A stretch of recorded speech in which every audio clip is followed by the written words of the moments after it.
African Voices Radio presents David Adodo Show.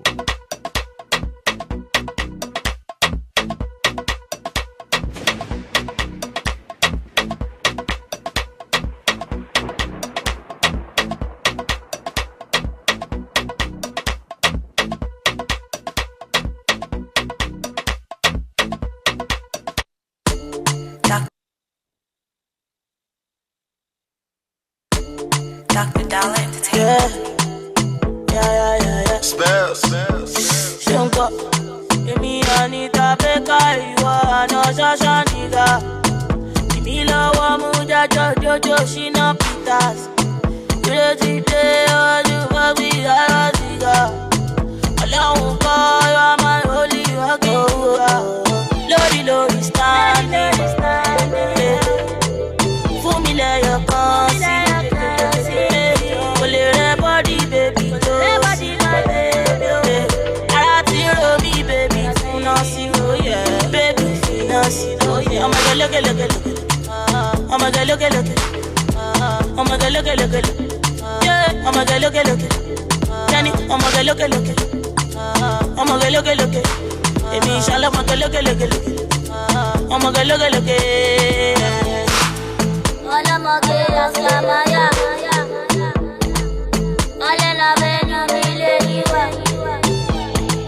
All I'm gonna do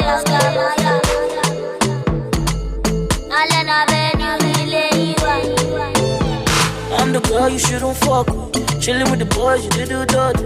What? You tell me how you don't fuck with. If any got on, you didn't fuck with. Listen, I'm the girl you shouldn't fuck with. Chillin' with the boys, you shouldn't do this. What your hell am I supposed to do this? Tell me what I'm supposed to do this. Lodi, standing. For me, let your conscience. Body, baby, body, my baby, me, baby, Finasi, oh yeah, baby, Finasi, oh yeah. I'm gonna look. I'm gonna look. I'm gonna look. Yeah, I'm gonna look. Danny, I'm gonna look. I'm gonna look. Baby, inshallah, I'm gonna look. I'm gonna look. All I'm gonna Samaya.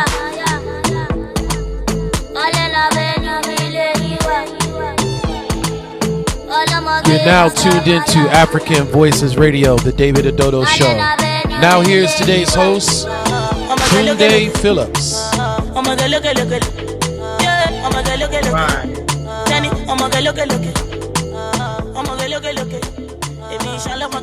Good evening, everybody. Welcome to another edition of our show, the David Adodo Show on African Voices Radio. My name is Tunde Phillips. Once again, I welcome everybody to the show. On the show today, we have, ladies first, our very own Queen. Hey, everybody. I'm all right. How about yourself? I'm very fine, thank you. We haven't seen you in a while. No, just last week. Don't say that. I was there last week, just last week, and you missed me so much. And you're saying, wow. Oh, I'm sorry. Yeah. I'm a bit busy doing one or two things that you know about. And I apologize for not being able to make it last weekend. I missed out, but I joined you guys. I was watching, but unfortunately, I couldn't contribute where I was. I apologize for that.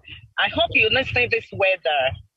Yes, it's been very cold, so we're doing the best we can with it. And don't let me, before I go any further, we also have our celebrity in the house. You know who the celebrity is, so I'm not going to... As usual. Without much ado. You don't even need to... He knows. Without much ado, let us welcome our celebrity, Mr. David Adodo. How are you doing, Tunde? I'm good, Mr. Adodo. How are you doing, beautiful queen? I'm all right. How about yourself as celebrity? I'm doing great. You look fantastic as ever. Oh, thank you. Without even makeup, without anything. Yes, it's called natural beauty. Natural beauty. Thank you, my celebrity. That's what you are displaying. Thank you, a celebrity in the house. Yes, your husband. I know your husband is somewhere eyeing you. He's gonna join soon. He just spoke with me now. He said in another few minutes he's gonna join us.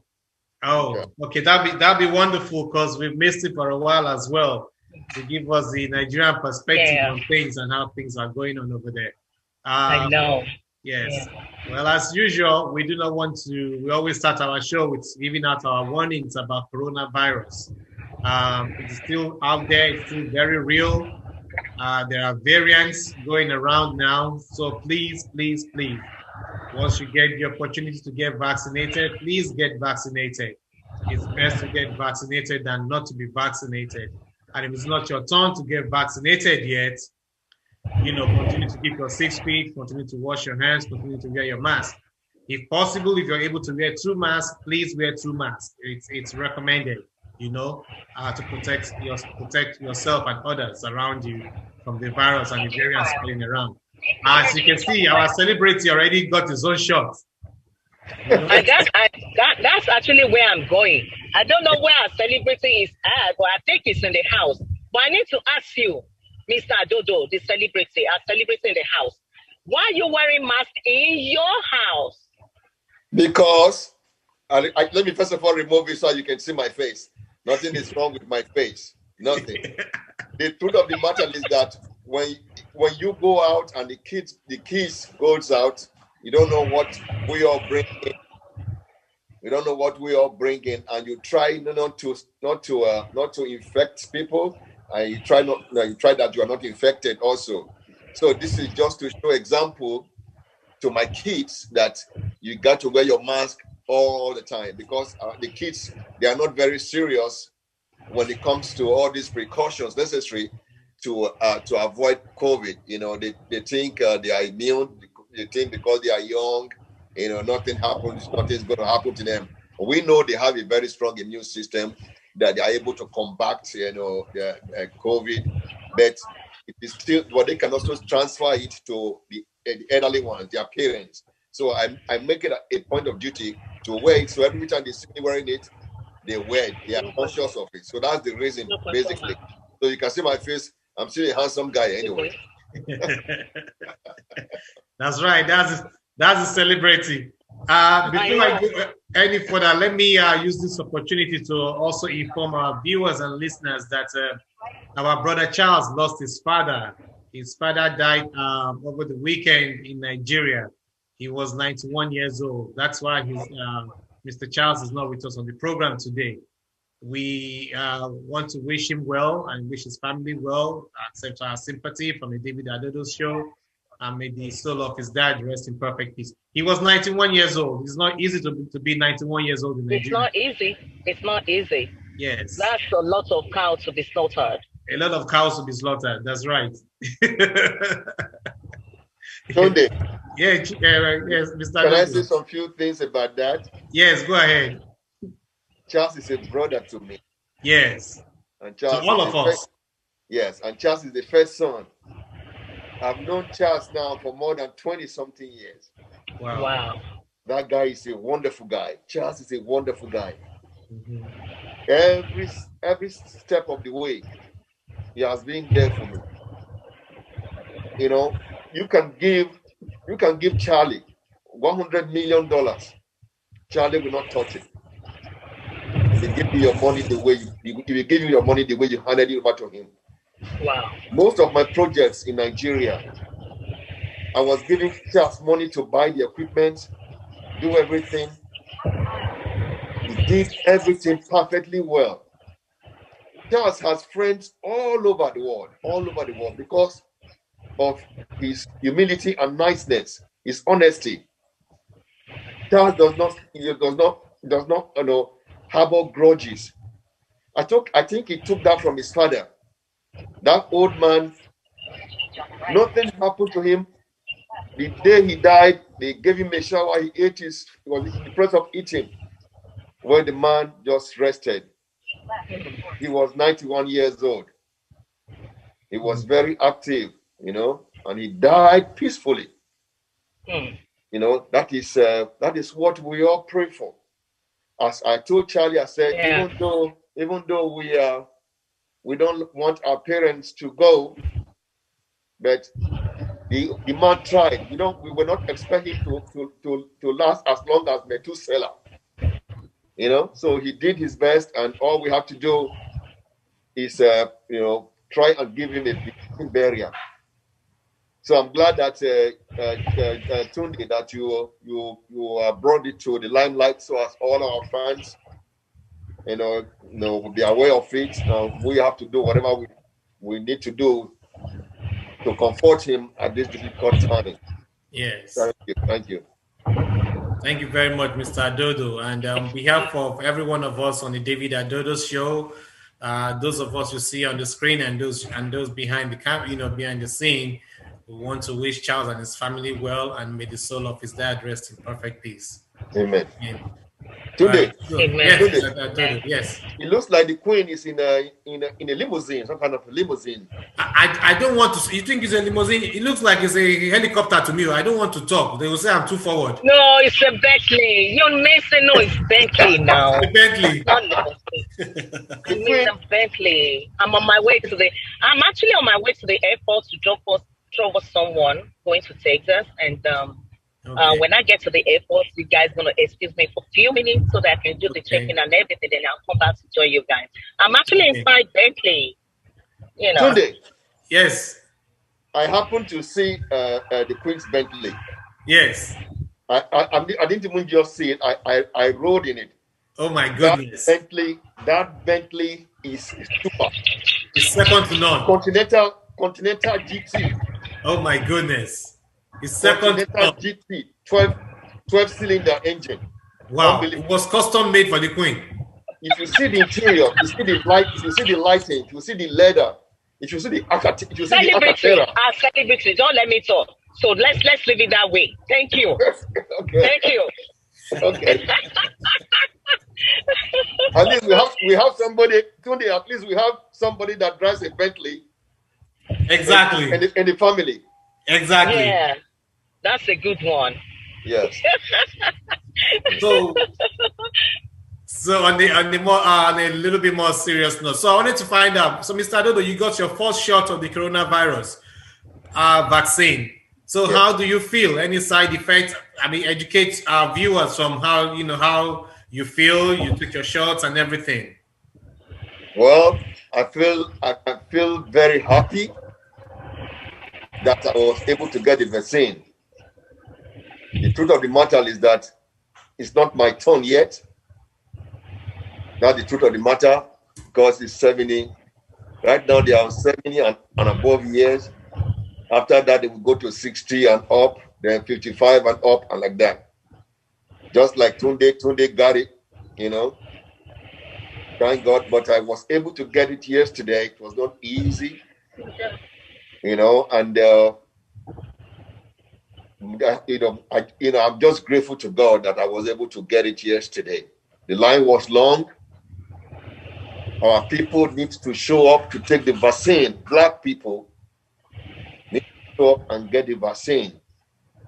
Where I went yesterday, there were about 60 people on the line, on the queue. 60 people. Honestly, we were about 7 people. We were about 7 people on the line that were black. Out of about more than 60 people, only 6 or 7 of us, there was an Indian lady, but 6 or 7 of us were black and brown. The other people were all white. And I was like, what is going on with our people? I know we have something, we worry about the Tuskegee experiment that happened years ago. Yes, we have reason to worry and reason to be very, very cautious. But this thing is killing our people, Tunde. This thing is killing our people. Yes. A lot of black people, a lot of Hispanics are dying from COVID. So please, this thing is real. It's real. Thank God for the Biden administration. The president is doing everything. Yes. Everything within his power to make sure that more vaccines are available for Americans, all Americans. Even the president, Joe Biden, went as far as earmarking $4 billion to help poor countries to get the vaccine. Yes.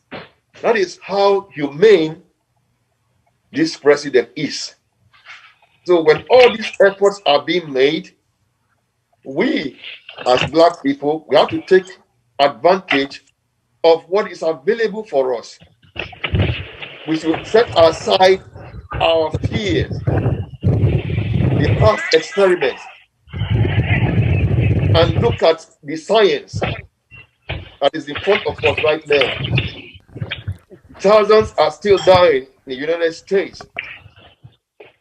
So let us take advantage of the tools available to us, the vaccine. If it is not your turn yet, I can understand.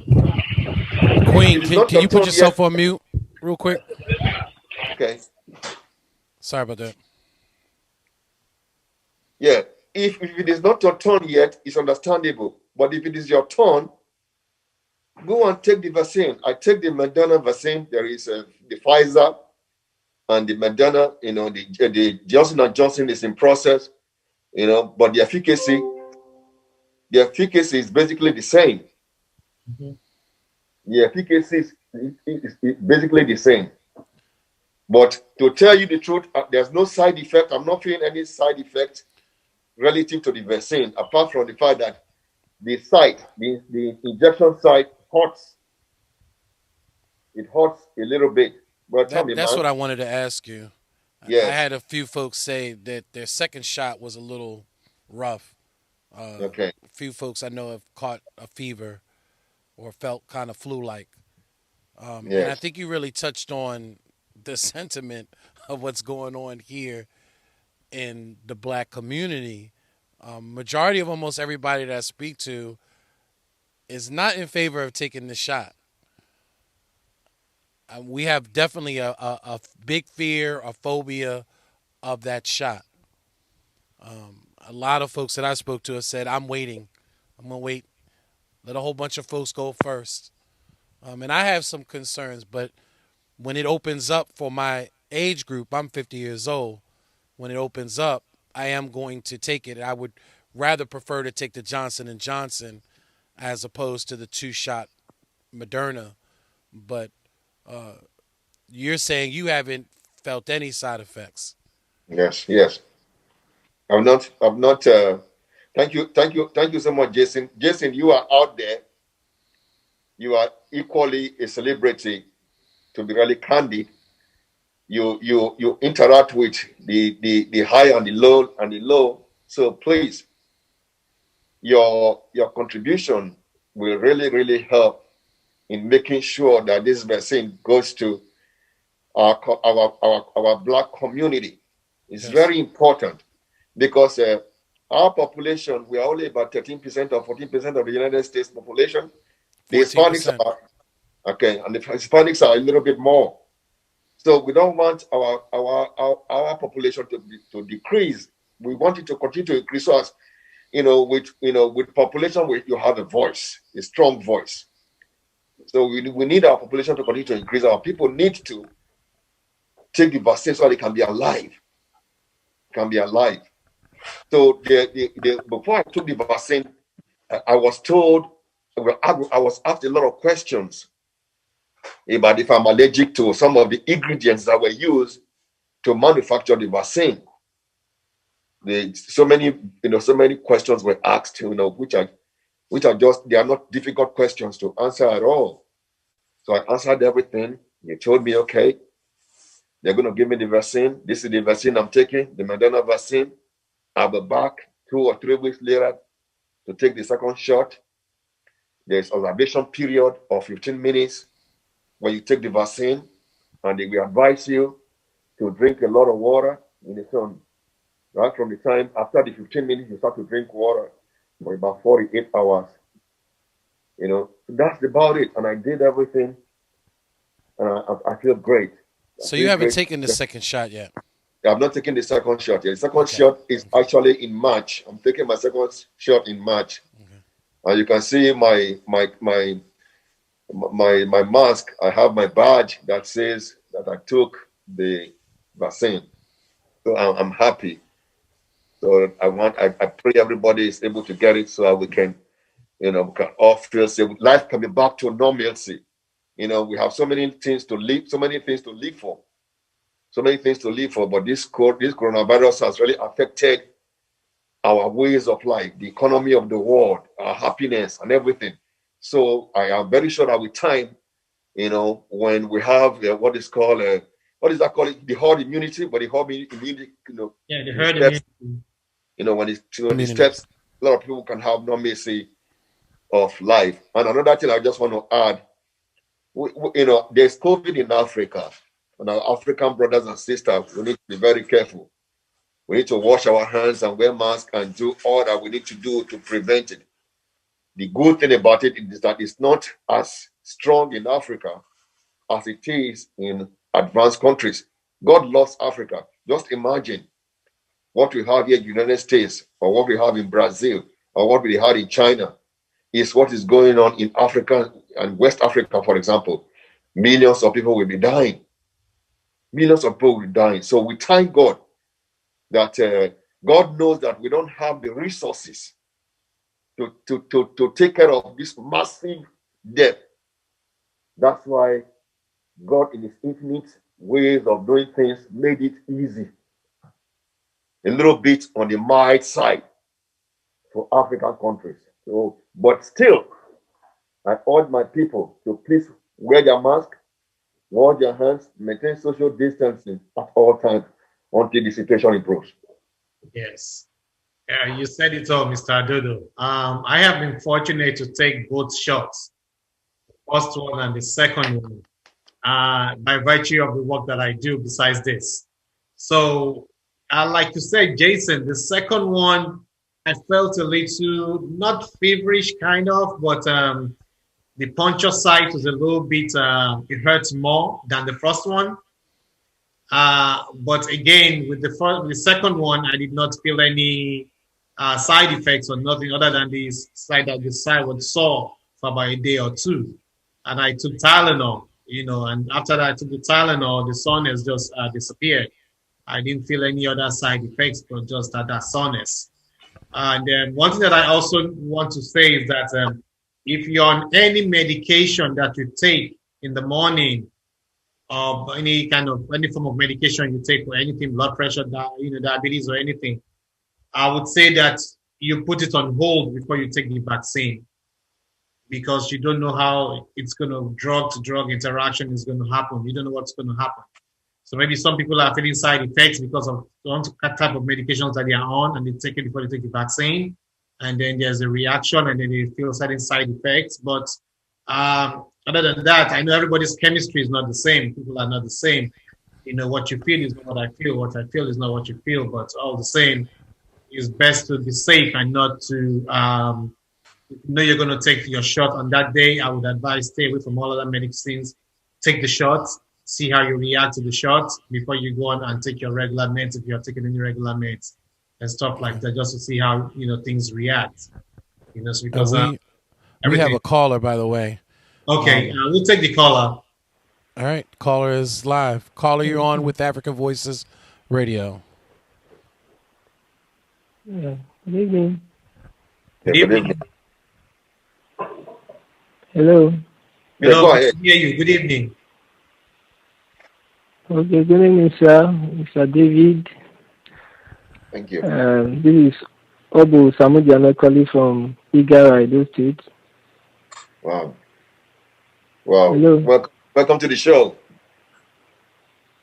Okay, sir. Yeah, this was actually introduced. My mom told me about the show. I do come up around 9 p.m. Nigeria time. So I watched it last week Saturday. So I'm really glad with all you guys are really doing. Thank you. So my condolence to Mr. Charles for the loss of his father at the age of 91. Thank you. Okay, so I'm really glad because I never knew that the vaccine is already on and people are already taking it. So I'm really glad that we've taken it and no reaction yet. Wow. Another thing is like just like you said that Africans, that God really love Africans, and I believe it's true. But we see in Nigeria, despite the warning, even Nigeria, what we call the government imposing that anyone seen outside without face mask, they are going to be arrested. Yet, Nigerians who don't wear face mask, we go to the market of over 1,000 people. Maybe it's only a handful you see with face mask. So, and yet, God is really protecting us. So I believe, so since you guys are really the one who have experienced what is it called, what is really going on over there. So we want you to educate us more on how we can really prevent all these things and what are the causes, what are the what is it called, the effects if we don't actually keep to the rules with the government actually laying us to do. Because Nigerians, most of them, they act on ignorance and they feel that no, nothing they happen. They act like a pigeon the day. So that is their own way.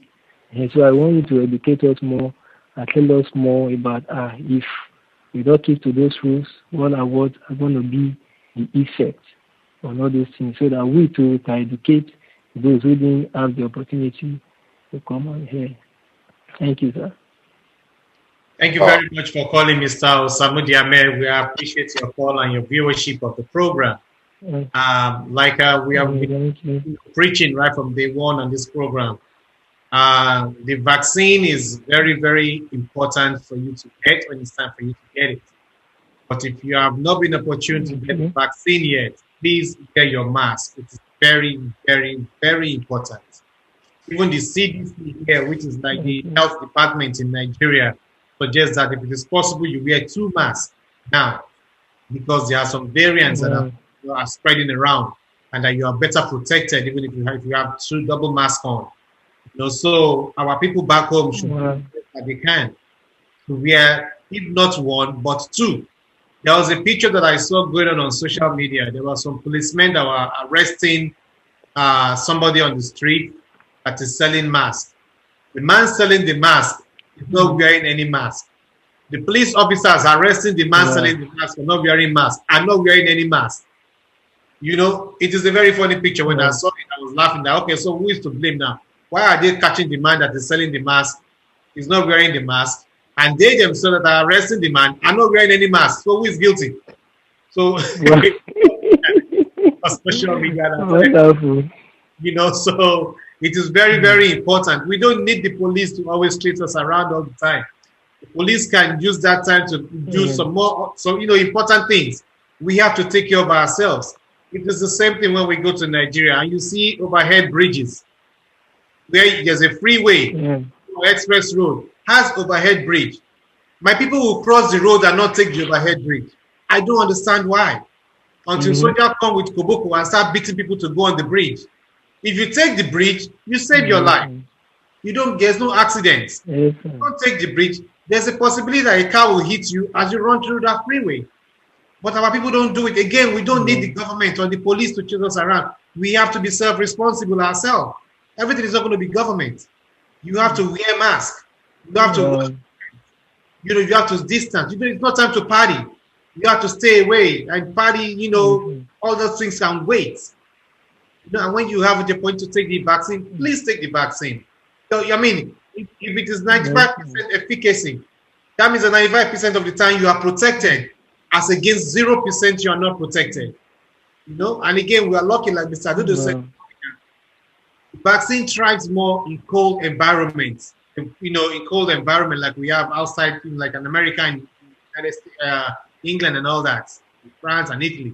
But in Africa, the humidity is hot. So the virus does not, transmit, or the virality of the virus is not as strong in Africa as it is in the United States here.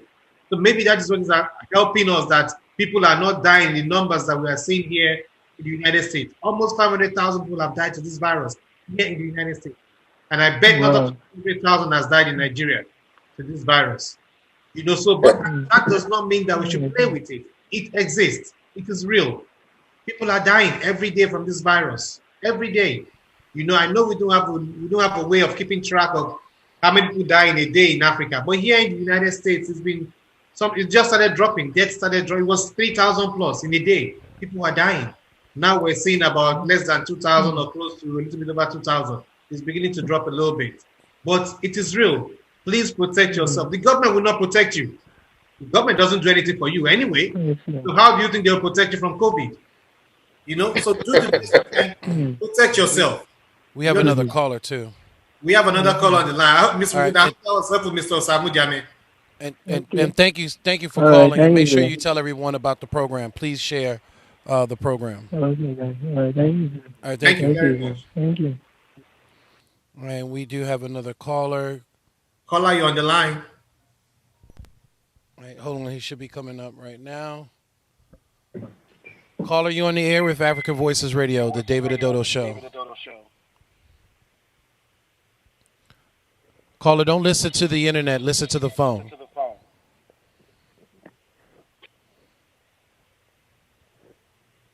Caller, you're on the air. Caller, you're on the air. Hello. Okay, good evening. Yeah, good evening. This Good is evening. Oluwaseun Awodele from Ibadan, Nigeria. Mr. Shehu, how are you, sir? I'm very fine. Thank you for this lovely program. Okay. Thank you. You're welcome. My contribution is, first, let me extend my condolences to our dear Mr. Charles. We Thank actually you. missed his intellectual contribution tonight. Thank you. Yeah, my other concern is that as much as Africans seems to be nonchalant sometimes, I must tell you that nobody wants to die. So we are trying as much as possible. That's a good thing. To take precaution. Can you hear me? Yes. Yes. So what I'm waiting for is to have the vaccine in Africa and in Nigeria specifically. You'll be amazed with the way the queue is going to be long. The rank and file of our political leaders, you'll see them all out to take the vaccine. Meanwhile, thank you so much for this good show. I've always loved to be part of this. Okay. Thank you very much, Mr. Shehu. We appreciate your followership and your listenership. Thank you so much. And when the vaccine becomes available in Africa and in Nigeria, to be specific, it is not only for the political class. It is for everybody. They should not make it just for themselves. They should make it for everybody. They should not be the first ones in line. They should make it possible for everybody to get the vaccine. And they should not get the vaccine and go and keep it for their family and say, I have 10 family members. Make it available for everybody. That's the only way we can fight this COVID. It's all of us doing, what we're supposed to do together. Because one person cannot say, oh, I'm protected, and so forget the rest of the people. No. Those people, as you say, forget the rest of them, are your friends, are your families, are your neighbors. So we should make it available to every single person, every single individual should get the vaccine as soon as it is, it's available to us. I don't know the modalities they're going to take to give it out, maybe by age or by occupation or by what you do and all that kind of stuff. But the government should come up with some kind of modality that, majority of the citizenry will be able to get the vaccine. So that's the only way we can fight this COVID. And until that happens, let's continue to wear our mask. Let's continue to social distance. Let's continue to wash our hands, because that's the only way we can protect ourselves. And if you can, wear double mask. I know it is very hot in Africa and especially in Nigeria. It helps. Whatever you can do, it goes a long way. So Tunde. On your family. Yes, Mr. Adodo. Yes, I want to thank those two gentlemen. You can see the intellectual ability of the average Nigerian. Correct. Those two people that just came in, that just spoke. You can see how intelligent these guys are. They know everything that is happening. They know a lot about COVID. Their utterances will tell you that they are ready to comply. Nigerians are ready to comply with what is going on, but they need more awareness. Yes. They need more awareness. You sure that's not because of your show? And I'm very happy. Yes, thank you. And that is what this show provides. We provide that awareness. We provide that way forward. We do the best that we can to good people, haven't gone through the experience, taking the shots and know how it feels, being able to advise people to take it when they are, I'm a living witness. I took both shots and nothing is wrong with me. Yes. So please go out there and take your shot. And my brother, Mr. Adodo, has also taken his own shot. Yes. And here, live and direct, talking to us. Nothing has happened to him. No, nothing. And if no extra toes or fingers grew, nothing. Nothing like that, Mr. Nothing like that. He looks great. So please, when it becomes available to you, do not hesitate. Go ahead and take it. And for those of us that are here in the States that still doubt the vaccine, please take it. 95% efficacy as against 0% efficacy. Hey, I'm going with 95%. Trust me. Yes. Tunde. Yes. Can you announce that next Saturday, callers they will get reward the same like we did 2 or 3 weeks ago? Oh, great. All right. I was going to wait for a little bit for that, but since you have mentioned it now, let's go ahead and just throw it out there. So next show, next weekend, next Saturday, next week's show, we are going to do 5 callers. 5 callers. The first 5 callers into the show are going to win 10,000 naira, like we did 3 weeks ago, I believe it was. The first 5 callers to the show will win 10,000 naira. So please, each one tell one. But if I want to win, I don't want the next person to win, so I won't tell the next person. I'll keep it to myself. But we are praying that we'll tell you to tell everybody so that we can get more calls in. and flood the phone lines up. Yeah, we do have another caller too, by the way. So we need that. We have another caller. Caller, exactly. You're in with Africa Voices Radio, the David Adodo Show. Caller? Hello? Yes, listen to the phone, hello? Not your internet. Yes, hello, go ahead. Good evening. Good evening. Good evening. Good evening. This is Ayo Adisa. Okay, how you doing, Ayo? I've been... I'm fine, sir. Mr. David Adodo. Thank you for being a great man. Oh, thank you. You're welcome. You're welcome. I'm not the only great man here. Yes. We have Tunde. We have our great celebrity here today also. Well, I celebrate all the celebrities in the house. Thank you for this great program. I've been following over the time. Yes. So I have to message you when you change the time because I really missed out. Because I don't know. I was just logging on around 11. So thank you for this great program.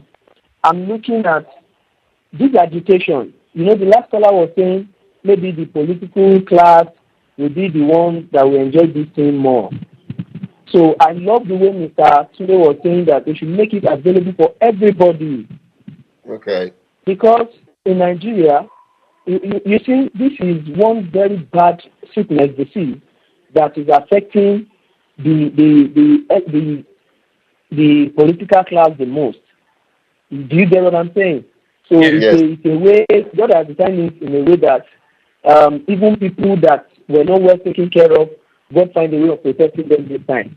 He was indeed the help of the helpless. But for them that are found help, that have not the money to travel abroad for medicals, they cannot this time. So please let's continue the agitation that when the vaccine gets available to political class alone, they should not make it available to political class alone. They should find a way. This agitation, I love what Mr. Tunde said, because we all need this thing. We need to stay alive. We have so much to achieve if we are alive. Thank you very much once again. Thank you so much, Mr. Adisa. Thank you for your contribution. That's what we are saying. It should be made available to everybody, not just the political class. The political class exists because of the citizenry. Without the citizenry who vote you into office, there's no political class. Yes. So we should take care of the citizenry, take care of the political class, take care of everybody. So that's the only way we can fight the virus, So it should not be because I have a lot of money or I'm a politician or I'm a senator, so I'm entitled to the coronavirus vaccine. No, the market woman is entitled.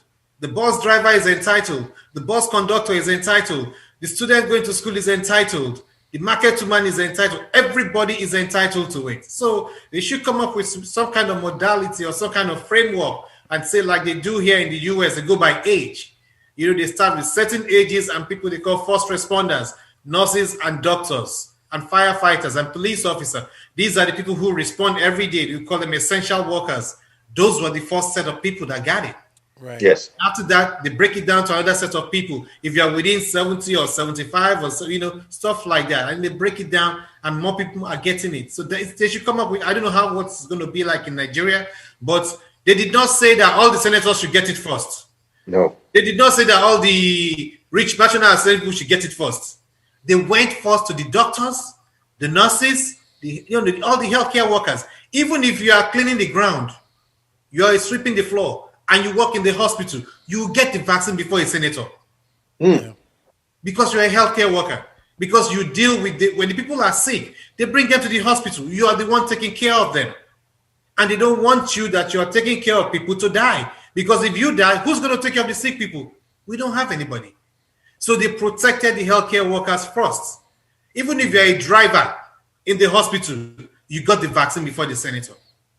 You know, so those are the kind of things that you look into to protect people, to make sure that everybody gets the vaccine. Not because I have 5 cars, so I should get the vaccine before anybody. No. If you have 5 cars, then it means you can buy masks. It means you can protect yourself better than the market woman. So the market woman who cannot protect themselves should get it before you. You understand what I'm saying? So that was the parameter and the logic that they use here in the United States. I do not know what's going to happen in Nigeria, but you know, if it comes to that point, please, I pray that it circulates, it goes around everybody, and everybody gets it. And I also want to add that, please, I know that when things like this happen, people will come out with fake. Somebody will come out with a fake and say he has coronavirus vaccine and it is fake, and it will inject people. And people will think that they have the vaccine and people go and die. Please don't do that. Please, let us do the right thing, get the actual, even after you get the vaccine, you still have to put on a mask. You still have to protect yourself until everybody is vaccinated, until everybody has taken it and we have developed immunity against that virus.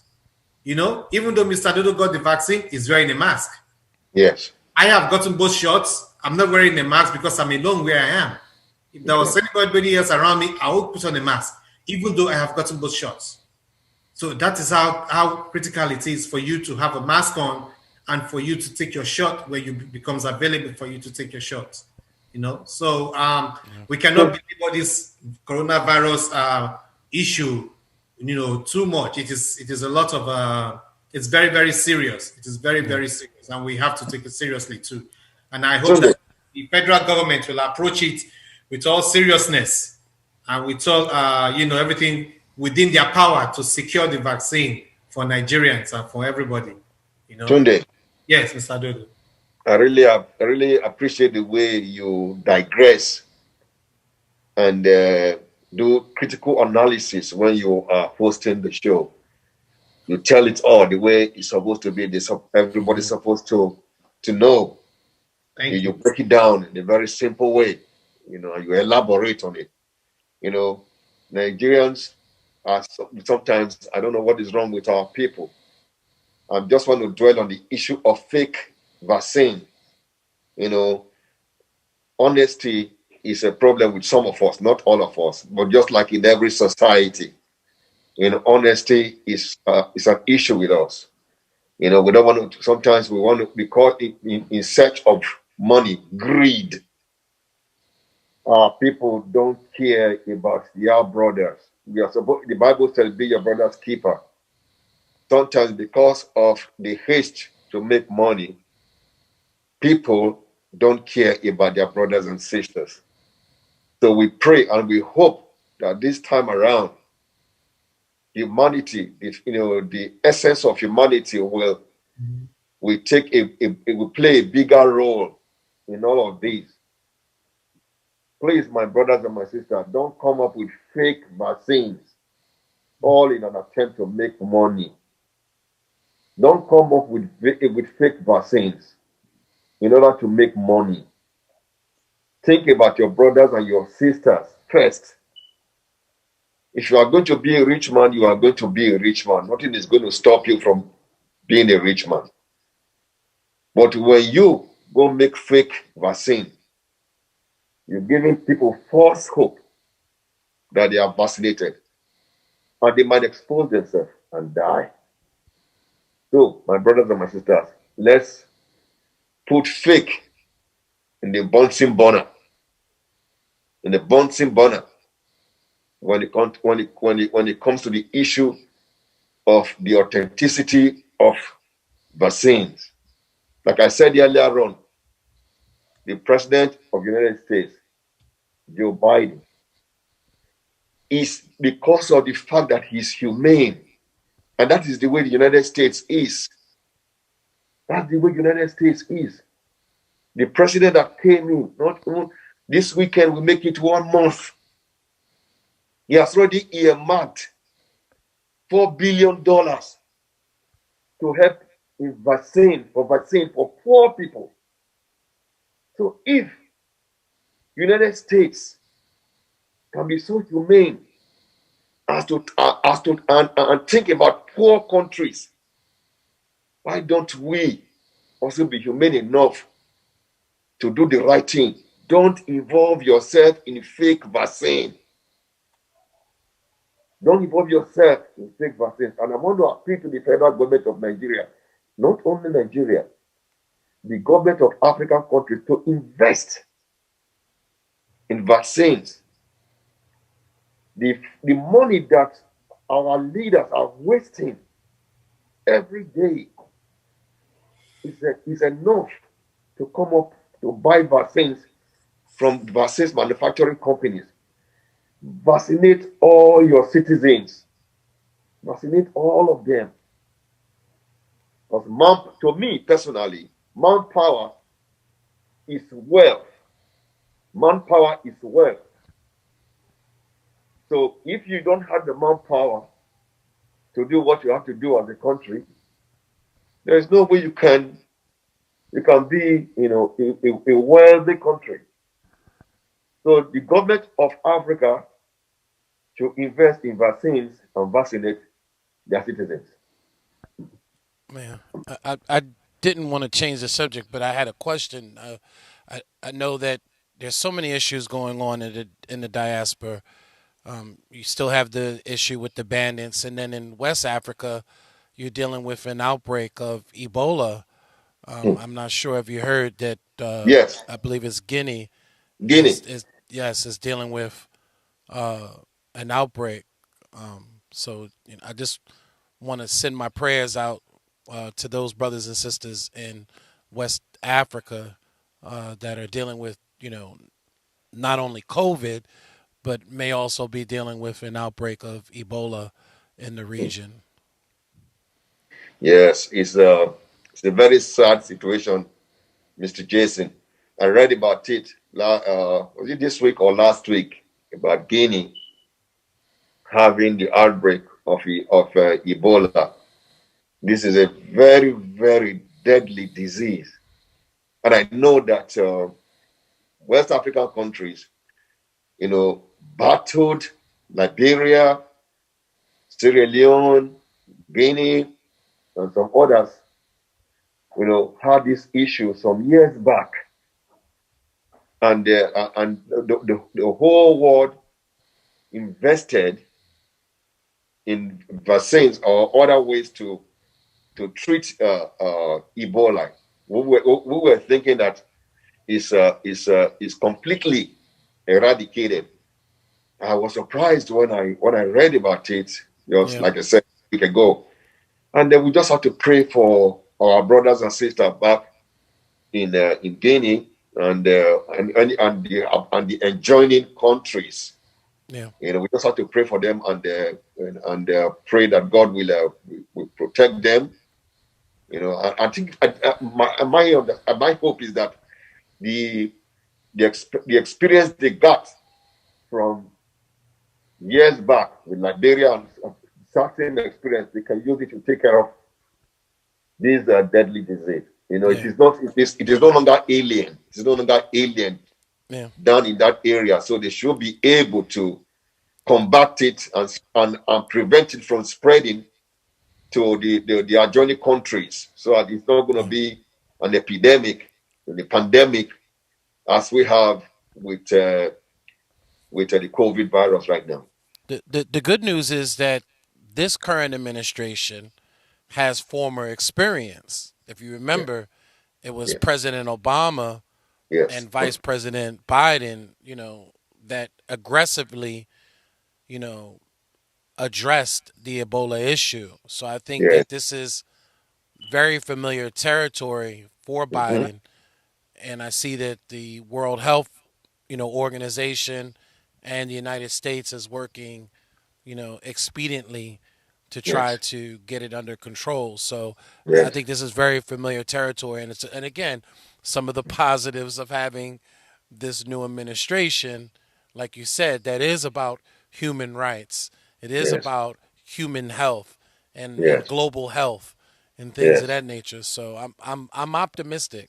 I don't think that this is going to be as bad as it was when the large outbreak had broke out during President Obama's administration. So I think it's going to be very familiar territory and how to address it and how to get it under control. So yes. I just to add to what you just said, this administration, the administration of Biden, is a very welcome.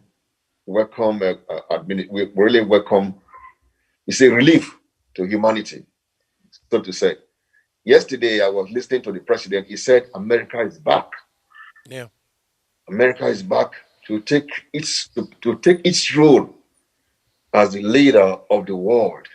It's good. The president is talking about joining contributing to WHO, hmm, and other organizations that the previous administration removed America from. yeah, You understand? So he is Joe Biden is I can rightly say here that Biden is a friend to Africa because from all that all his sayings and all that he's doing, I think we have a friend in the White House. Africans can say that we have a friend in the White House now. I know a lot of people, believed in the past administration, the president, but I think Joe Biden is going to do a lot better for Africa than the previous administration because right now, even in Nigeria as a country, we already have at least 3 or 4 of our citizens who are already nominated or appointed to different positions in this administration. You understand? I can't recall of any citizen of Nigeria or Africa, whatever, that was appointed, that was in the administration of in a high-ranking position in the previous administration. So we have to take advantage of the humaneness of this president, and let's make sure that we do all we have to do to support him and follow the rules and regulations related to COVID and other diseases as it affects African countries. yeah. America should be extremely respectful to Africa because this country owes everything to Africa. I always say, you know, But and if you say that the previous administration didn't look at it that way, you yeah, understand? And another thing, the African American community, really did a lot. I can without fear or favor say that the black community actually, herald in the coming of Biden. yeah, Because I remember some few months ago, was in South Carolina, the congressman down there, forgotten his name, very, very prominent black congressman. I think it is a majority whip. yeah, Majority, yeah. yeah, majority whip. Mhm. You remember his name? Not offhand. I'm trying to pull it up right Yeah, now. the majority whip. I think he's the number three guy in the House of Rep.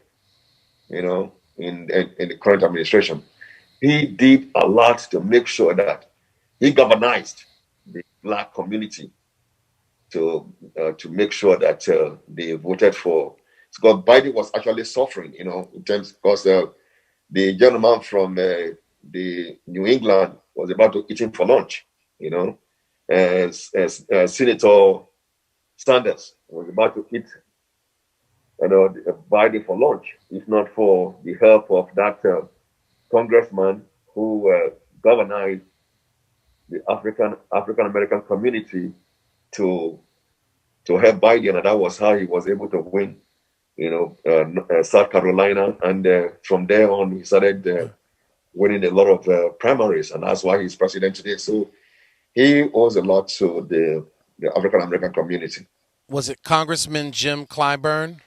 Yes. Okay, you're very correct. Yeah. Clyburn. Yep. Yes. That man is a great man. He will be remembered. He will be forever remembered. Yeah. And then you had Stacey Abrams in Georgia. Yes, that's another dominated. Georgia. That's another strong black woman. Yes. Yeah. And aside from that, I also want to I don't have the names off the top of my head now, but recognize the electoral officers in Georgia, in Pennsylvania. Even though they were Republicans, they upheld the result of the election. Yes. Even though they were Republicans and their candidate was losing, they stood by the truth. They upheld the result of the election. That's why it is also peaceful at this time. That was why, even though we had the riot on the Capitol and everything, the truth still prevailed. Because those individuals stood firm that this is the accurate number of votes. Yes. The president, you lost. Even though he tried to intimidate them, he tried to tell them, I need 11,000, whatever number of votes, and blah, blah, blah. They stood on the side of the truth. And they said, no, we have recounted, we have counted over and over, and this is the election results. And all the cases, over 60 cases, I believe, over almost 60 cases that went to court to challenge the election result, everything came back, useless. The judges and even though they were appointed by the administration that they were ruling against, they ruled against the administration and they spoke the truth and said, no, there is no fraud here, there is no malpractice, there is no election this, there is no election that. They stood on the side of the truth, and that's why democracy prevailed. And that is something that African countries should learn from, standing on the side of the truth. Not standing on the side of what is going to benefit me or benefit my family or benefit my friend. Stand on the grounds of the truth. If we can stand on the grounds of the truth, we will succumb a lot to be done. We will move forward. As much as we try to stop the election results and everything at the Capitol the other day, but because the senators and everybody stood on the truth, as much as they invaded the place, they tried to destroy the place, because they were standing on the truth, the business of the Senate continued, the business of the Congress continued, and they certified Joe Biden as a winner. Tunde. If you stand on the truth always prevails. But back home in Africa, it is not like that. Everything for what they are going to put in their mouth, how it's going to benefit me. I don't care what happens to the next person. If my party does not win, no party is going to win. If my candidate does not win, no candidate is going to win. I'm a godfather. I put so much money into this candidate, so my candidate must win. But if your candidate is not going to do what the people want, that's where we are today. Because when you get the money from the godfather, you win the election, you get there, you have to return the money you have gotten from the man. The masses are suffering. The people you promise good roads are suffering. The people you promise good healthcare are suffering. The people you promise that they're going to have electricity are suffering. There's no electricity. The people you promise all that there'll be food and everything, they are suffering. There's nothing. Because it sounds like here sometimes. Exactly. Our democracy is not perfect, so I don't want our brothers and sisters to believe it's perfect, because we have some issues too. You have people down in Texas right now, 1 million plus, citizens, American citizens, facing starvation and can't get access to water. Yes. And you had a Republican representative, go to Cancun in the middle of it. So. Mr. Jensen. Constituents that went to Cancun. It's the same thing. But when he was confronted with the truth, he came back. Yeah, Tunde. Yes, Mr. Adodo. Yes. I just want to tell you that Well, we have a long way to go in Africa, that is for We sure. do. Yeah. We do have a long way to go. But you see, I don't think of any country that can talk about democracy the way it happens in America. You understand? The people, Americans, are very involved in the politics of their country. Immediately, Ted Cruz went out. A lot of people were not happy. They were talking about it. They were talking about it. You understand? That is just a senator. In Africa, for example, if a president does something, even the press and are supposed to be talking about what the president is doing or did, they will be defending the president. But you see here, in the case of Ted Cruz, the press, they are hammering. You know, I listen to CNN sometimes. Each of the commentators that comes in keep hammering. And that's what happens when you have a free and fair and independent press. Yeah, you can't do that. You can't do that. That is what happens when you have an independent press. Yeah, you can't do that in Africa. Nobody is going to listen to you. You cannot, because even when you write, even when you do it, you write up every time. And what baffles me about the African context, the Nigerian context, is that the citizenry are affected. They are crying. They are hungry. They are no roads, nothing. And you will do it right up. They will just behave like I say things are just normal. You are fighting for their cause. Writing about the things that are happening, the corruption, the killings on the street, everything. They will just read, what you wrote, and they will just like nothing happened. They don't care. But in America, that is not the case. Yes, people are involved. So we must praise the American system. I know we have a long way to go in Africa to be like America. So, but what happened in Texas is, to me, it's an emergency. It's an emergency situation. Nobody thought it was going to happen. Nobody thought it was going to happen. But the government is stepping in. This thing is happening in Africa every day, and nobody is stepping in. So in America, it happened. It came in, suddenly. Nobody predicted 3 weeks ago that what we have in Texas right now was going to happen. So, but it happened. What do you expect? People are going to react. Human beings. But that doesn't mean that the system doesn't work. The system works in this country. People are already on the street. Immediately it started happening. People were taking responsibility. The governor, he backtracked from the statement that he made.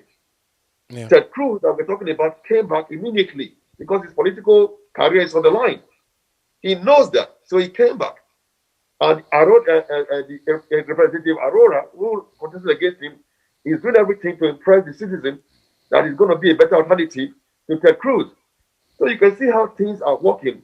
Yes. In the country, in the state. So we have to give, the American system a lot of kudos for what they are doing. The system is working in this country.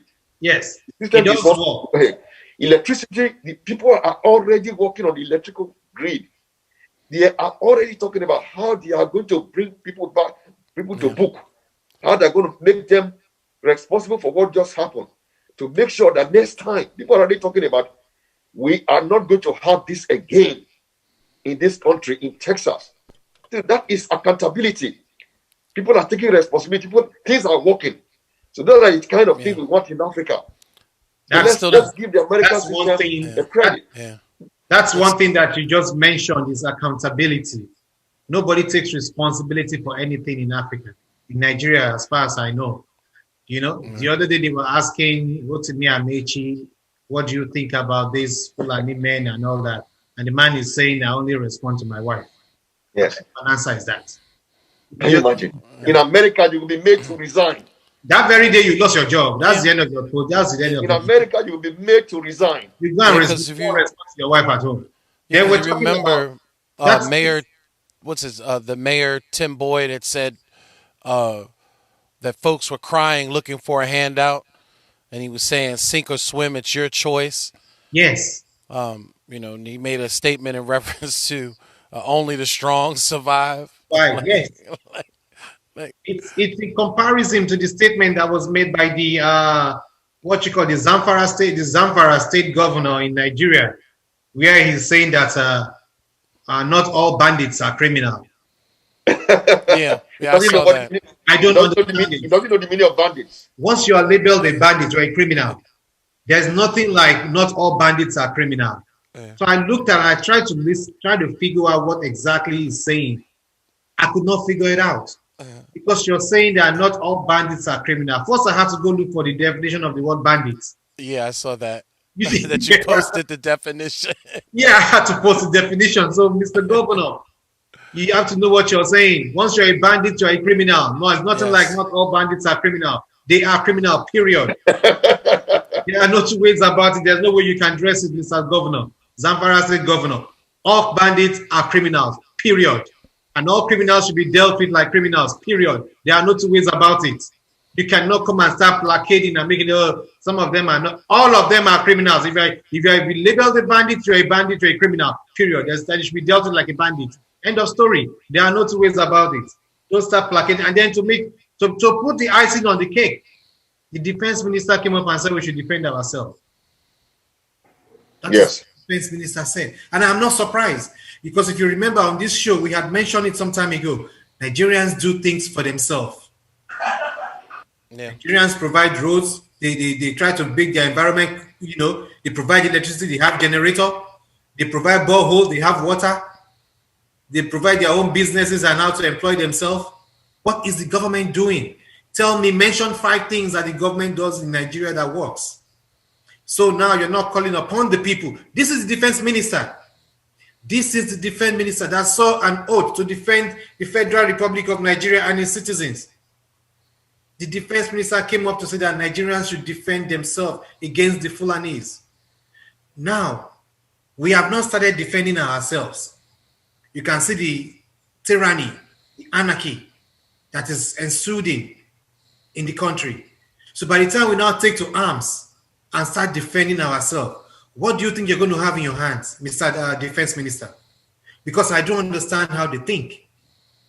3 weeks ago, it was the governor of Kogi State saying that COVID is not real, that people should ignore the vaccine. 3 weeks ago. After that, 3 weeks ago, last week, it was what was his name? Bauchi State Governor. Was it Bauchi? It wasn't Matawale. It was Bala somebody that was saying something again last week. I can't remember what it was that he was saying. I'm trying to find it and I don't see it. That came up to say that bandits are supposed to carry AK-47 because they're in the bush. That's Matawale of Bauchi. Yeah, of Bauchi, saying that bandits are supposed to carry. So tell me, if bandits are carrying AK-47 in the bush, why are they going to people's farms and villages and everything and killing people and raping people and stealing their crops and doing all kinds of things? Why do we have cows on the streets of Lagos? Is the street of Lagos a forest? Why do we have cows in Shoyinka's backyard? Tunde. No, I'm asking all this because this government people come up and say all these things. I don't know if they don't think before they say these things. They come up and make all these statements. You're a government official. What you say matters a lot. What comes out of your mouth matters. It is best for you to keep quiet. You will look smart than to open your mouth and say rubbish.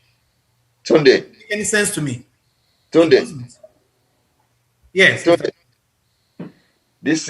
I keep saying it. This is the high level of impunity, the high level of impunity that reigns in Nigeria. From the president all the way down, the level of impunity is unimaginable. I have been talking about this for more than 3 years.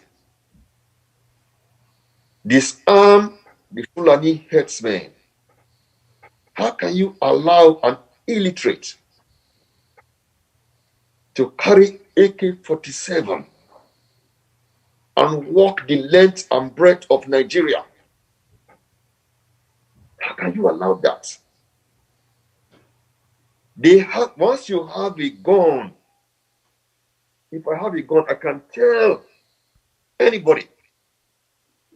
I don't want to mention anybody's name. They're making it look like as if that is a threat.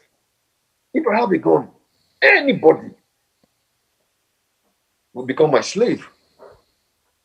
We will, whatever I tell that person to do, you're going to do it because I have this weapon that can kill. So when the Fulani herdsmen are allowed to carry AK-47 and walk the length and breadth of Nigeria, what do you expect? The person, the other person they are meeting is not armed. So they go into these villages, rape the women there, hold people hostage, destroy lives and property at will. And the federal government of Nigeria is paying deaf ears and blindness to all these atrocities. If you try to say something about it, the press and the spokesman of the president and his kinsmen, they will tell you the president is not aware. The president is not aware. Who is fooling who in Nigeria? The president is not aware. But when you do something against the Fulani headsmen, the president headsmen, his kinsmen, they come on air to say something. We are in trouble in Nigeria, Tunde. We are in big trouble in a situation where governors are making, so statement like, not all bandits are criminal. Yes. No, the Fulani herdsmen have a right to carry arms. What kind of a government do we have in Nigeria? The attitude of the North, I keep saying it, because the North are not waking up to the issues of security in Nigeria. The North are not paying serious attention to it. Even though they are seeing their brothers and their sisters and their children being killed on a daily basis, they are not doing much about it. It baffles me.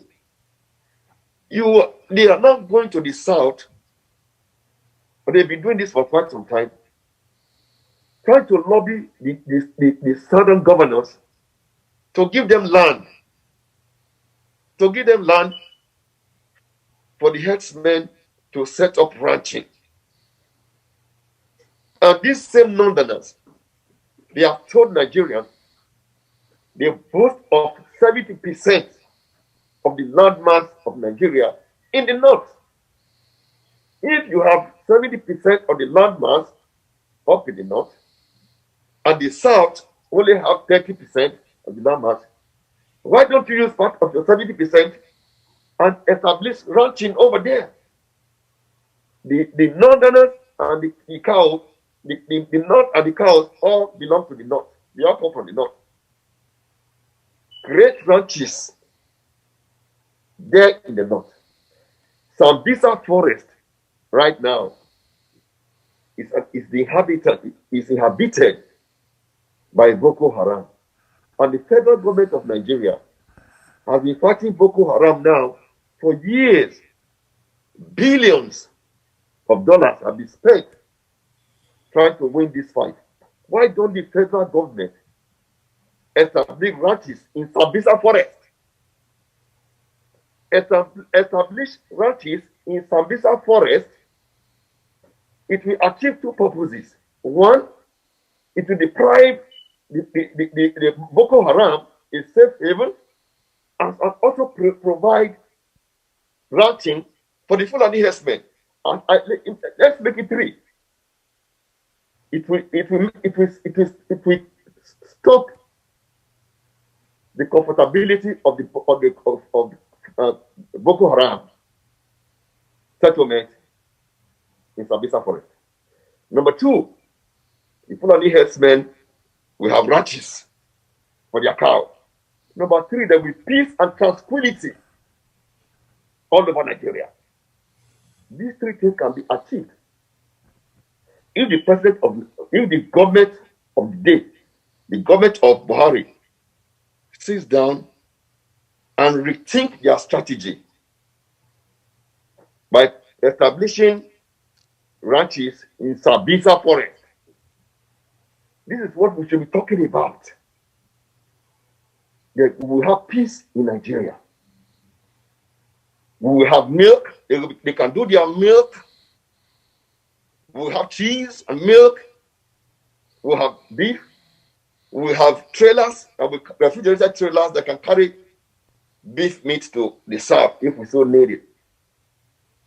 Instead of this pastoralist lifestyle of moving from the north all the way to the south, in the process, killing and raping our women, destroying properties, even displacing the Hausas and other ethnic groups. The government has to wake up and do something. But this, to me, this is an extermination of a race. They are exterminating certain ethnicity in Nigeria, and the world is watching. We should not forget what happened in Sudan. The president of Sudan was arrested after so many, was arrested when he was overthrown. We know about Charles Taylor. He was arrested somewhere. You understand? So please let us wake up and do something about this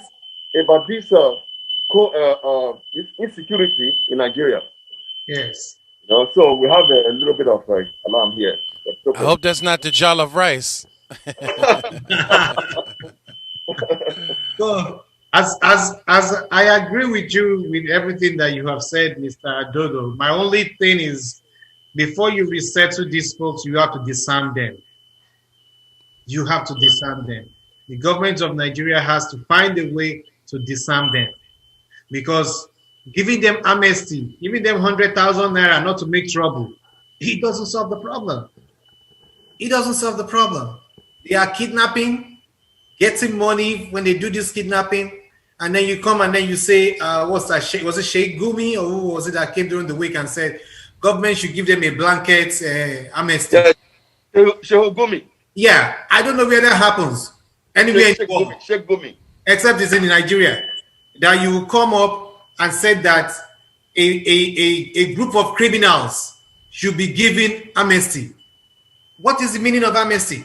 What is the purpose of amnesty? You're giving amnesty for what? For them for raping people? You're giving amnesty to them for killing people? Yes. You're giving amnesty to them for destroying people's lives and family? You're giving what is the meaning? When do you give amnesty? You understand what I'm saying? When you're telling them, okay, we give you amnesty, you give them 100,000 or whatever number of naira you give to them, amount of naira you give to them, and you say, don't make trouble. I do not know where that happens. Anywhere in the world where you give people money not to make trouble, they will only make more trouble. Tunde. You know what I'm saying? I don't get how they're thinking. Tunde. Yes. Sorry to cut you short. Why are you talking 100,000? What are you talking about? No, I'm just. You are giving millions and billions. I know. I'm just giving as a figure. 100,000. I'm just. Why are they not? Why I am made to understand that they are dropping bombs. Yes. Maybe you have something to say about that. They are dropping bombs on ESN right now, Eastern Security Network of Nnamdi Kanu. Yes. They are dropping bombs on them in Olu, whatever local government area that is. Yes. Whereas the Boko Haram and the bandits and the headsmen, they are not dropping bombs on them. No. Amotekun of the Southwest, there are nobody's dropping bomb on them. I know you have something to say about that, different from what I'm saying, but Eastern Security Network of Nnamdi, I don't support Nnamdi Kanu. Me personally, I don't support anybody that is trying to talk about division of Nigeria. To me, our strength is our togetherness. Mm-hmm. Our strength, the strength of Nigeria is our oneness. Our oneness is our strength. So I refuse to subscribe to that,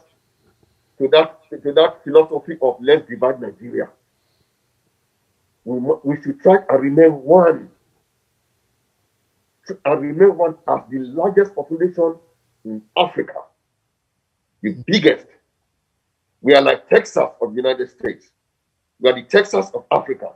We should remain like that. That's why I do not support Nnamdi and his gospel.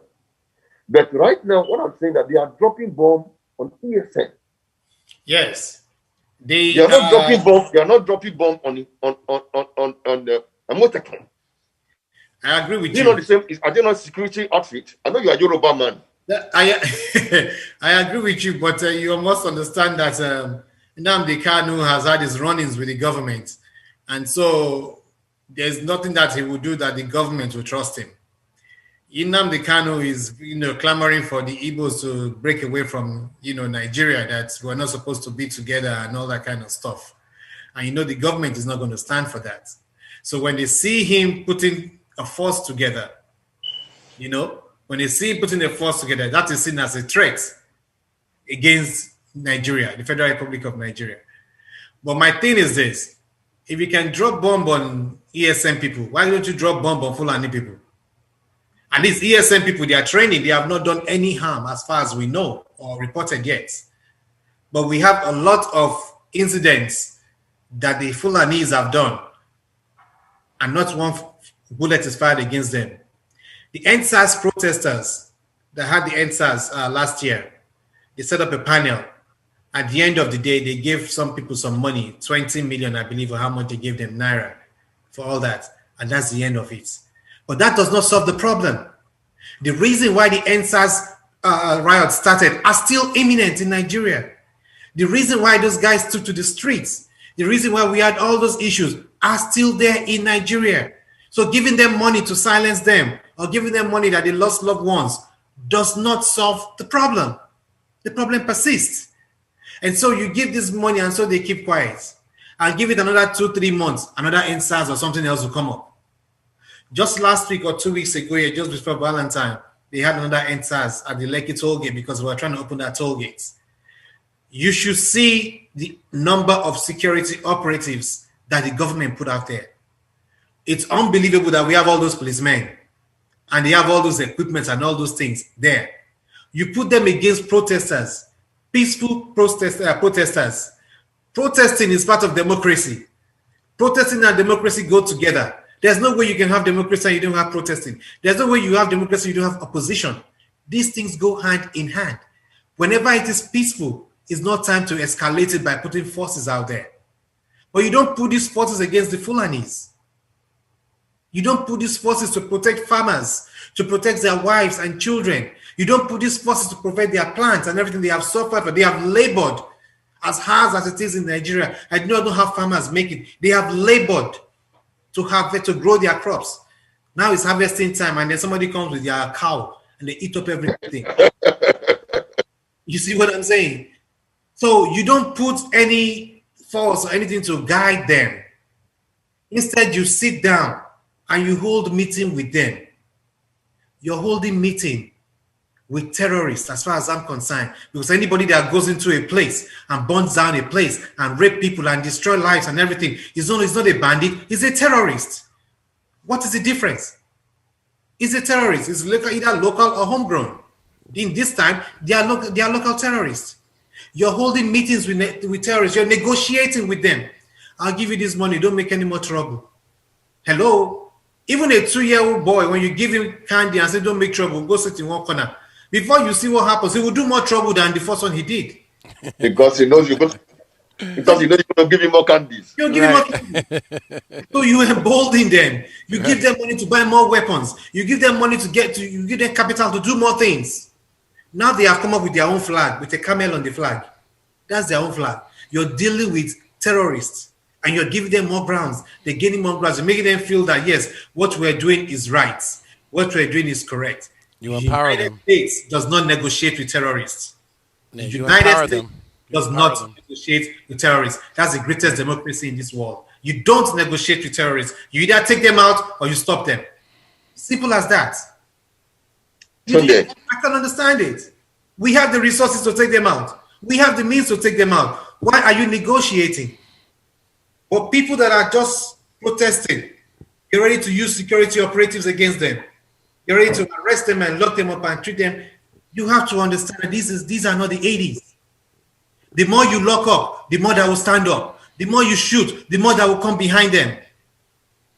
It's not going to stop until you address those problems that are making them get up. And that's the only time it stops. But this government doesn't get it. These governors don't get it. They keep coming up and saying all kinds. Next week, we're going to hear somebody else come up and say nonsense. And they'll get their 15 minutes of fame. Because they are not in tune. I don't want to say they are not in tune with what is going on. They are in tune with what is going on. But I don't know how the reason. I don't get it. How can you negotiate with a terrorist? How can you tell a terrorist be sitting down and holding meeting? And all around the people that are holding meeting, they all have AK-47s. I don't get it. You see the picture? I don't understand it. You're sitting down holding meeting with all these terrorists. They're calling them bandits. They all carry AK-47 and everything. And you are begging them, please don't make trouble. We'll give you this. Please don't make trouble. We'll give you amnesty. Amnesty, I don't want to use the word. We're on air. Tunde. Yes, Mr. Adodo. What I've been asking, the question I've been asking, yes, is that how are these terrorists getting these weapons? Getting these weapons. Well, of course, we know that there was one thing that was said, was it by General Abacha some time ago, that any opposition or anything that lasts more than 2 weeks or more than a month or two or something like that, government has a hand in it. I do not understand how the entire force of the country cannot deal with Boko Haram. How many people are in Boko Haram? Tunde. Well, in our military, in one cantonment. How many people are in Boko Haram? How big is the Sambisa forest that we cannot take them down? Have they ever traced the guns back to see where the guns are actually coming from, whether they are coming from the military? No. Because they know where the guns are coming from. They're not going to trace it back. It's going to be, they're going to trace it back to one of them. So they know that. So they're not even going to attempt to trace it back. Tunde. Yes.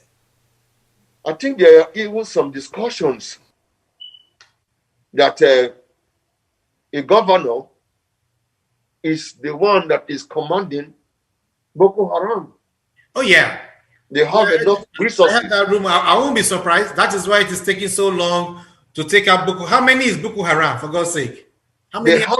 They have the resources. And these are the northerners. They have the resources to get all these weapons. These weapons are coming from the northern part of Africa. Yes. From Libya and other failed states into Nigeria. And our border has been left porous. Oh, yes, very porous. Our northern borders have been left porous all this while. So weapons are coming in every day into Nigeria through these porous borders. Whereas in the southern part of the country, customs and immigrations and other security institutions are manning everywhere, making sure that even people that are doing legitimate businesses, they are siphoning money from them. If you take a container load of goods from Lagos to Aba in eastern part of the country, before your container gets to Aba, you must have spent millions of naira. Oh, yes. For legitimate businesses. Oh, yes. Whereas in the northern part of the country, bandits are bringing in contrabands. Yes, they are not criminals. They are bandits. Contrabands into the country. That is why this government is complicit in all of this. The southern part, our southern borders are well manned. Nothing comes in. Businesses are spending millions to run their legitimate businesses. The government is taxing them, but nothing is happening in the north. All the officials, the security officials, they are all from the north. It's what Alhaji did Alhaji that. And all these Alhajis, they are money customs, they are money immigration. We just had one now. Now, from EFCC, another northerner. When is a southerner going to manage EFCC? Yes. When is a southerner going to manage EFCC? When is a southerner going to manage the capital, capital territory? When? Why is our people not talking about this? Since the inception of EFCC, a southerner has never been in command. A southerner, it pains me so much the way our leaders, our so-called leaders, I don't want to insult them, from the south, they are just looking like poo-poo, like shit. Why the government of the day is poking their eyes. It's poking their eyes. Buhari just appointed a 40-year-old young man. I have nothing against him. I'm happy for him. That is very good because he's a youth. But is he the only youth in Nigeria that can do the job? Is this gentleman, Bawa or whatever, Abdul Salah, whatever his name is this 40-year-old guy the only youth in Nigeria that can command the EFCC? We don't have somebody from the southeastern Nigeria. We don't have somebody from the south. We don't have somebody from the southwest.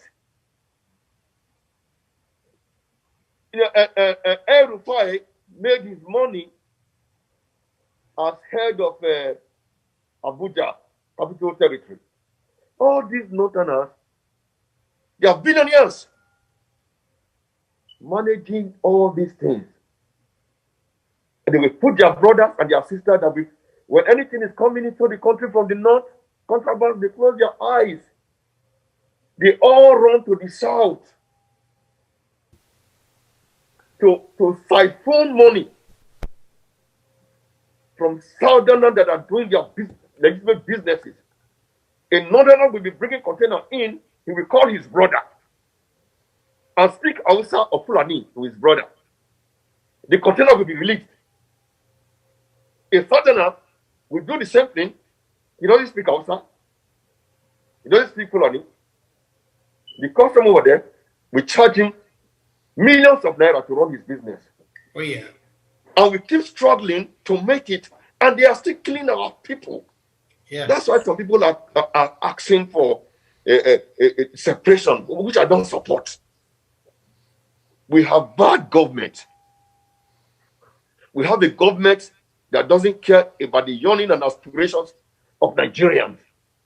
We have a government that doesn't care about the masses. We have a government that doesn't care about the unity of the country. I do not subscribe to removing any government by force. We just have to pray that this government make a complete U-turn from what they are doing right now and do what is right to keep Nigeria one. To keep Nigeria one is a task that must be done. It was like that in the 60s, and 70s, it should be the same right now. The president should do something about the unity of Nigeria. The unity of Nigeria is bigger than the presidency. Those who are dancing to the tone of this president, when there is no one Nigeria,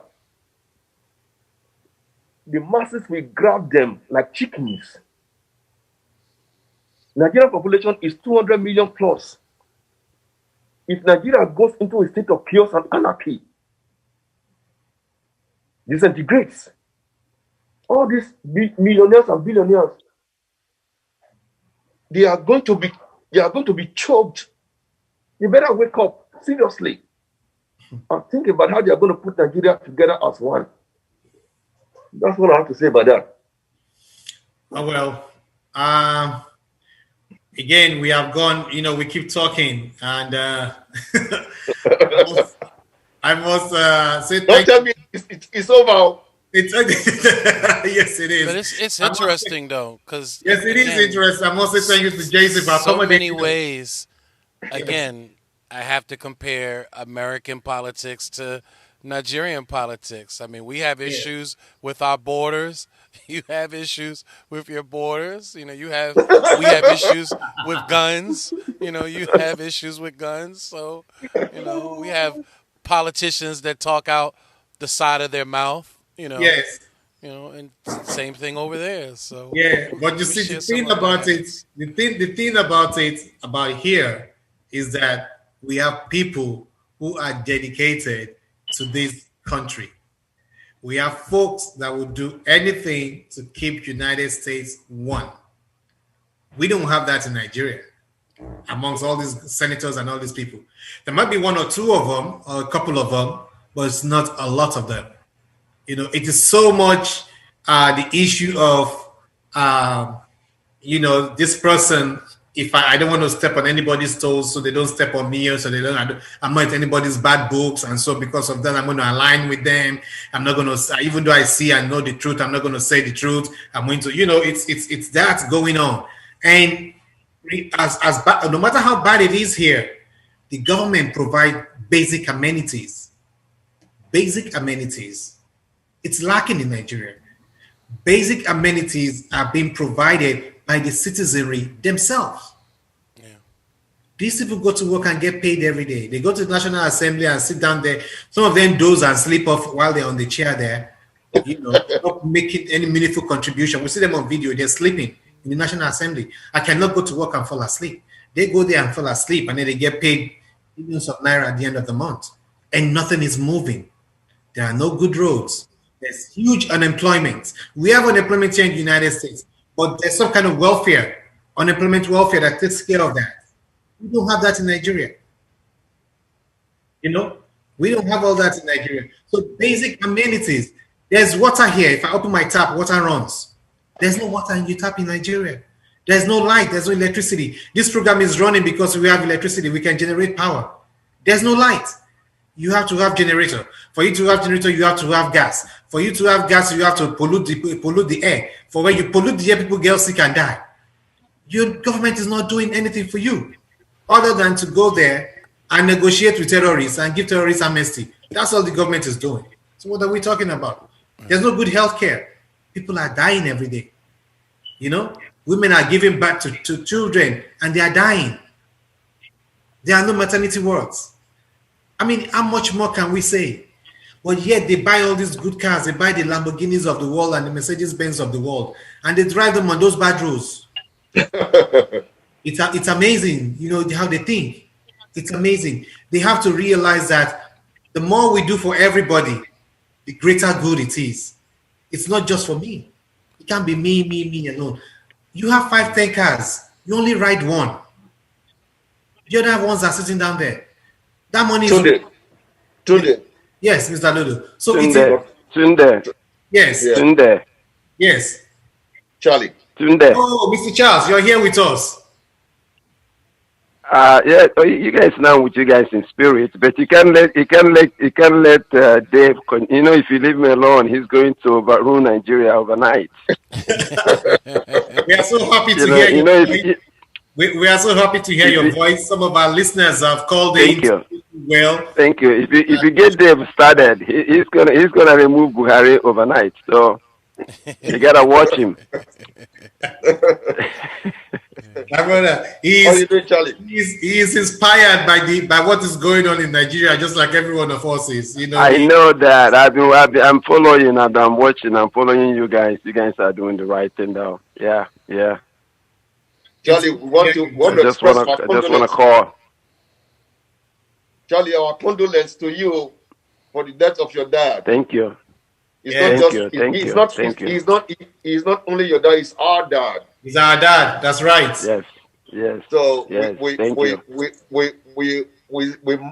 won't say mourn. We celebrate with you for a life well spent. Yes. His life was well spent. Yes. Yes. and we celebrate with you. Absolutely, I agree with We you. are going to join forces with you and your family to see all we can do to make sure that we give Papa a wonderful burial that he so deserves. Oh yes. You are a wonderful Thank man. you. Thank you. You are a wonderful man. If I say this on air, I can say this on air. I don't know when I was born. I don't know when my mom had me and took me to the village. There was no birth certificate that followed me. So one day I was at school and I was in line. They said independence is coming. So I was very stubborn. I was thinking Independence Day, they were going to give those that were born on Independence Day something.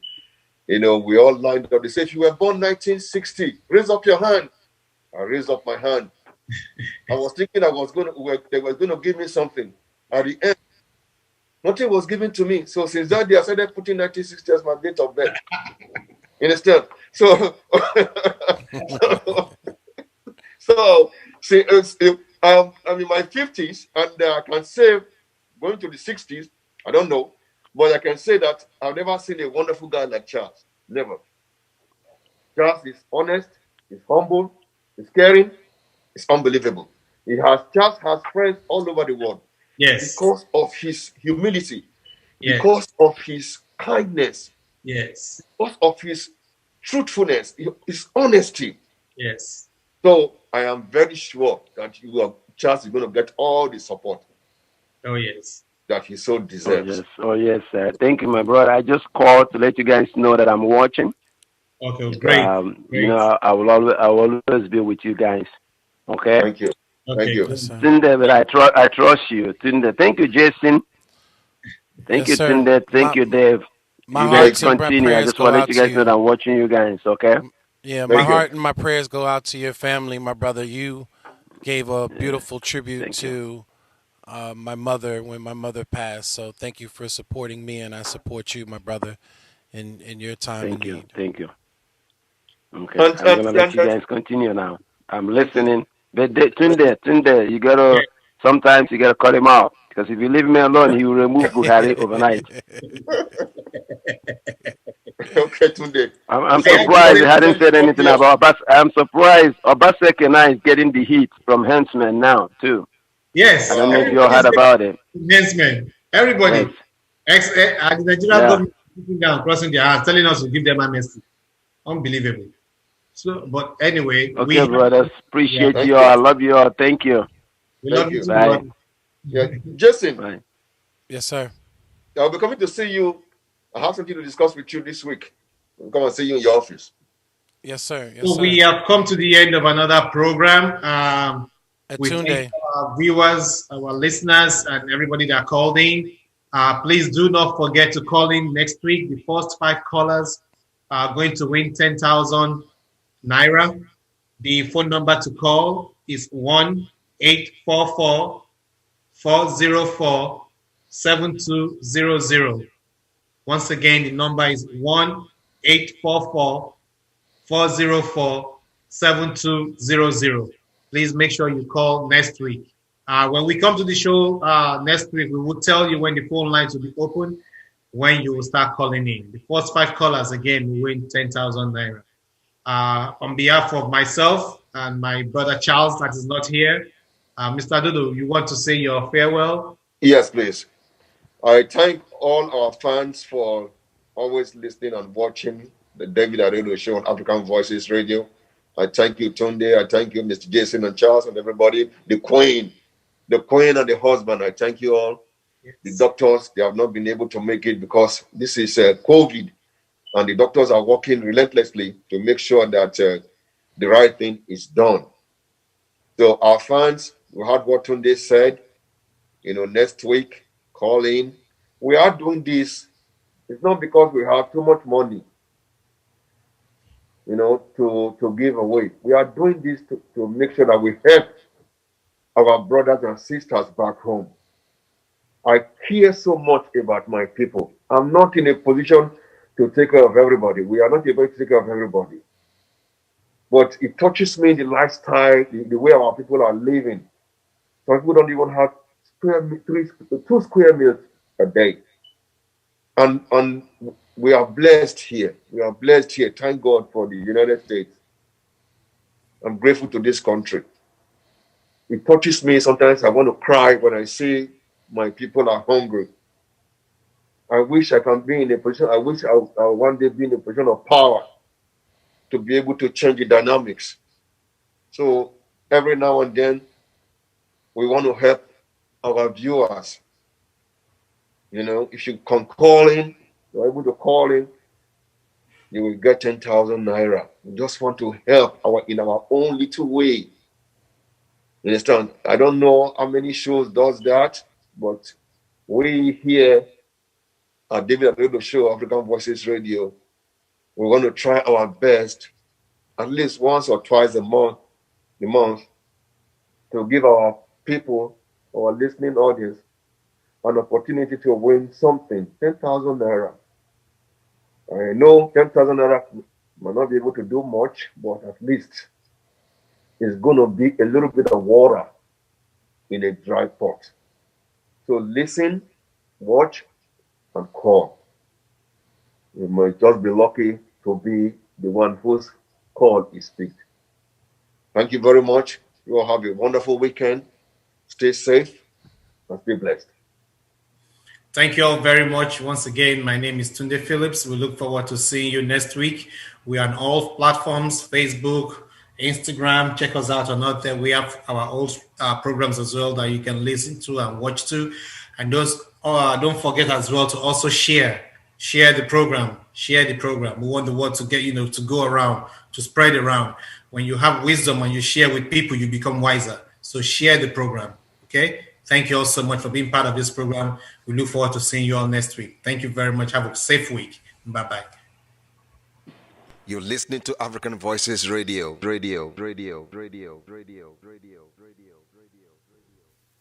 Tempo.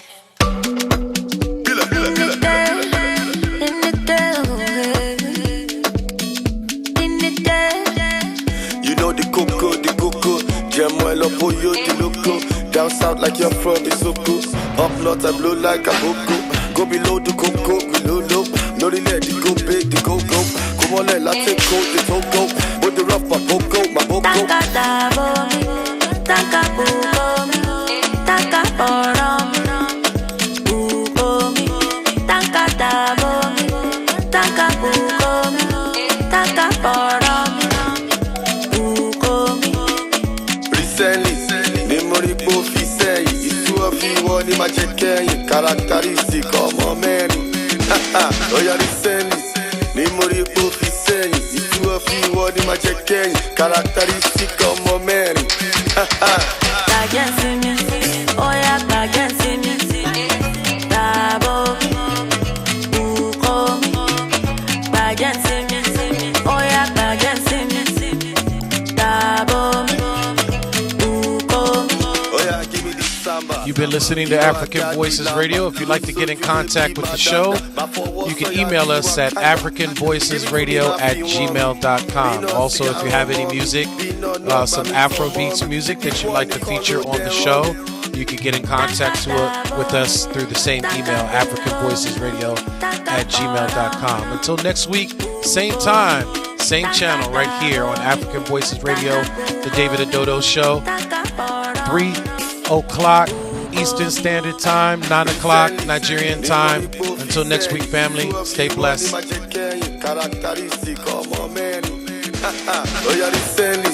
Memory bofi say it's two of you one in my check characteristic of my man.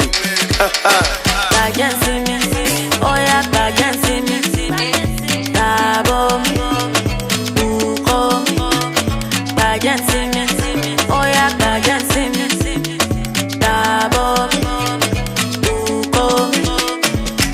Emi wa tire, emi wa buki ati funke. You know the cocoa, Jamuel up for you, the loco. Down south like you're from the Soko. Up north I blow like a boko. Go below the cocoa, below low. No let the go big, the go. Come on, let take cold, the togo. Put the rough, my boko.